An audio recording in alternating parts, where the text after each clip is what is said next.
السلام عليكم ورحمة الله وبركاته. ازيكم يا حبايبي؟ عاملين ايه؟ صلوا على النبي يا جماعة.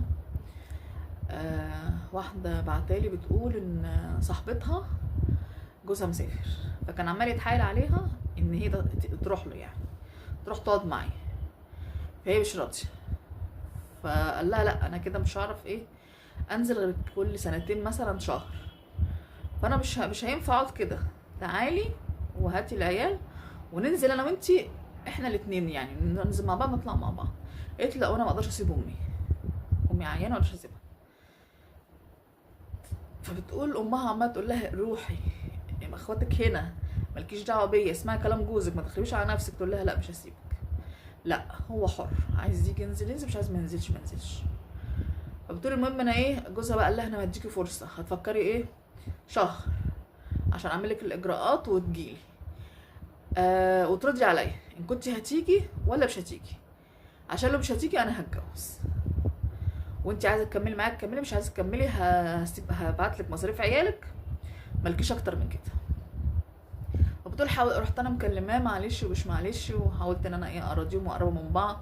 المهم بقى يحكي لي المشاكل بتاعته والمشاكل بتاعتها، برغم ان انا ببقى عارفاها، بس هو بيحكي لي من وجهه نظره هو. والمهم بقيت كل يوم ايه اتكلم معاه ومش عارفه ايه، واقنعها وارجع له واكلمها وارجع كده.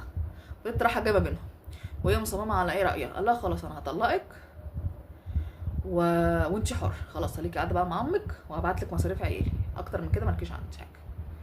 وقالت له ايه خلاص ماشي. دول فعلا طلقها، وبعد ما طلقها بقيت انا اتصل بيه اسال عليه عامل ايه وصعبان عليا. لقيتني نفسي ايه بتعلق بيه. وبقيت اقول له ايه يصعب عليا وكده، وحبيته. وراح في مره راح قال لي ايه، ما تشوفي لي عروسه.